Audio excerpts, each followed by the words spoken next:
हजारों किताबें लिखी गई, लाखों वीडियोज इंटरनेट पर डाले गए, हजारों बार व्याख्याएं की गई।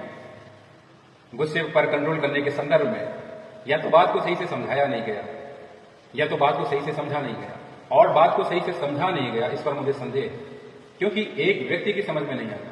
यह समस्या तो करोड़ों लोगों की समस्या है, यह समस्या दुनिया की समस्या है, और यह बुनियादी समस्या है। बुनियाद पर बात की नहीं, गुस्से को जाना नहीं, गुस्से के प्रति समझ विकसित की नहीं।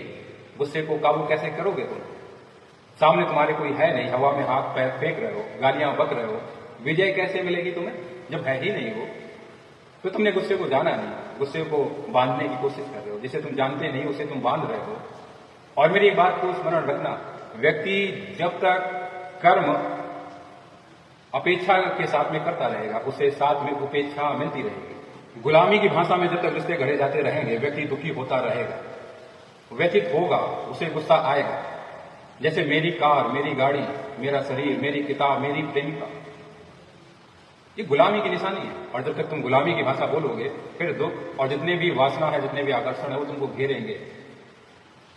तुम प्रेम करते हो, तुम आजादी दो, तुम आजाद हो तो फिर उसे भी आजादी दो, उसकी अपनी स्वतंत्रता है, तुम उसे गुलाम नहीं बना सकते। और जब तक गुलाम बनाकर रखोगे, दुखी होते रहोगे। जिस क्षण भी तुम आजाद हो जाते हो आकांक्षाओं से और दूसरों को भी आजाद कर देते हो, तुम फिर दुखी नहीं होते हो, फिर तुम गुस्से के चक्कर में नहीं पड़ते हो, क्रोध तुम्हें सताता नहीं है, वासना तुम्हें सताती नहीं है। और तुम जब तक बाहर से नियंत्रण करोगे, दुखी होते रहोगे। नकाब ओढ़ना उसे कहते हैं, जब तुम कोशिश करते हो कि मुझे अपने आप को मशीन नहीं बनाना है, बिना जाने ही तुम मशीन ना बना रहे हो अपने आप को। समझो, मैं तुम्हें एक कहानी सुना रहा हूं कि एक महाशय बहुत सरल, बहुत सहज होने का ढोंग पाल रखे थे, भ्रम पाल रखे थे, नकाब ओढ़ रखे थे, और वो किसी भी व्यक्ति से मिलते थे तो पहले उसका स्वागत ही इस महावाक्य से करते थे कि मैं तो तुम्हारे पैरों की धूल हूं। सामने वाला व्यक्ति कहता है, अरे प्रभु कैसी बात कर रहे हैं, आप तो सरल है, सहज है, सर्वज्ञ हैं, आप तो परमात्मा हैं। और फिर वो वहां से बड़े प्रसन्न हो जाते हैं। क्या कहा? एक दिन क्या हुआ कि एक व्यक्ति उनसे मिलने गया और महाशय ने फिर से वही राग आलापा कि मैं तो आपके पैरों की धूल भी नहीं। और उस व्यक्ति ने कहा कि ठीक कहते हैं आप मेरे पैरों की धूल के बराबर भी नहीं। महाशय भड़क गए कि कैसी बातें कर रहे हो, मैं तुम्हारे पैरों की धूल भी नहीं, ये कैसी बात? व्यक्ति कहता है कि ये तो मैं आपकी बात का ही समर्थन कर रहा हूं, आपने ही कहा कि मैं आपके पैरों की धूल नहीं हूं। मैंने कहा हाँ तुम नहीं हो, बस इतनी सी बात है। इतना कहना था कि उस व्यक्ति का नकाब उघड़ गया और वो क्रोध से पागल हो गया, चीखने चिल्लाने लगा, झगड़ा करना शुरू कर दिया उसने। तो ये बाहर से लगाया हुआ नकाब था कि वो अपने आप को दिखा रहा है कि मुझे गुस्सा नहीं आता, मैं कितना शांत हूं, मैं कितना परमात्मा की भक्ति में लीन हूं। और जब तक बिना जाने बाहर से नकाब ओढ़ते रहोगे, दुखी होते रहोगे, अंदर अंदर जलते रहोगे।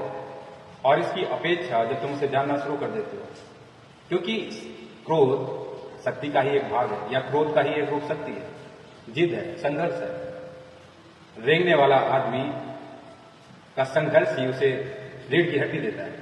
और आज वो बड़ी बड़ी इमारतें बना रहा है, कारों में घूम रहा है और विकसित होता जा रहा है। उसने इतना बड़ा विज्ञान खड़ा कर दिया। वह शक्ति का ही प्रतीक है उसके, और शक्ति आती है क्रोध से।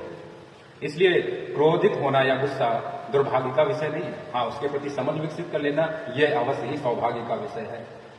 तुम जब समझ जाते हो कि क्रोध है क्या, तुम उससे अपने हिसाब से इस्तेमाल करते हो। और इस्तेमाल करते करते एक वक्त आता है जब तुम ये समझ जाते हो कि इस्तेमाल करना, अभिनय करना, नाटक करना भी बहुत कुछ तुम्हें तोड़कर फेंक देता है। तुम्हारे अंदर बहुत कुछ टूट जाता है इस नाटक के चक्कर में भी। और फिर तुम गुस्से से दूर ही हो जाते हो, संत हो जाते हो, गुस्से से परे चले जाते हो। और तुम जब तक बाहर से सिर्फ किसी ने समझाया गुस्से को कंट्रोल कैसे करना, उसकी बात सुनी, उसके उपाय जाने और अपने आप पर लागू कर दिया, बस मुसीबत में पड़ गए तुम। फिर तुम गुस्से से मुक्त नहीं हो गए। हजारों प्रकार की ऐसी बीमारियां शरीर में होती हैं, जहां तुम यदि बहुत तेज गुस्सा करो तो उससे ग्रंथि विसर्जित होती है, जहां तुम्हें बहुत सी बीमारियों से मुक्ति भी मिलती है। तुम्हें एक लंबी छलांग लगाने का मौका भी गुस्सा देता है। तो ये दुर्भाग्य नहीं है। हाँ, उसके प्रति समझ विकसित कर लो, मैं उसे सौभाग्य कहता हूं। जैसे तुम जादू देखते हो, तमाशा देखते हो और दूर खड़े होकर उसका आनंद उठाते हो, एंजॉय करते हो। गुस्सा भी एक तमाशा है, इसे दूर खड़े होकर इसका आनंद उठाओ, इसका इस्तेमाल करो, लेकिन इसमें शामिल मत हो जाना। जिस क्षण भी तुम शामिल हो जाते हो वह पागलपन बन जाता है, वह दुर्भाग्य हो जाता है। और तुम इसका इस्तेमाल करना जानते हो, ये सौभाग्य है। और फिर यह सौभाग्य एक दिन महा सौभाग्य में बदल जाता है जब तुम इस्तेमाल करना भी छोड़ देते हो, जब तुम नाटक खेलना भी छोड़ देते हो। फिर तुम शांत हो जाते हो, संत हो जाते हो। तो श्रृंखला ऐसे शुरू होनी चाहिए कि पहले गुस्से को जानो, उसके प्रति समझ विकसित करो, फिर उसका उपयोग करो अपनी ऊंचाई पे। हाँ, कुछ निर्मित करने के लिए कुछ करो कि तुम कुछ निर्माण कर रहे हो, जिद पकड़ ली तुम्हें कि मुझे इस चीज में सफल होना है, ठीक है, क्योंकि शक्ति पैदा करता है गुस्सा, संघर्ष चमक फेंकता है। और तुमने अगर उसे बिना जाने छोड़ने का फैसला कर लिया, उस पर कंट्रोल करने का फैसला कर लिया, ये फिर काम नहीं करेगा। तुम उसे काबू कभी नहीं कर सकते हो, नहीं कर पाओगे। हाँ, तुम उसे जान लोगे तो फिर ये धीरे धीरे छूट जाता है। तमाशे की भांति ये तमाशा है, इसे दूर से करते रहो, इसमें शामिल मत हो बस।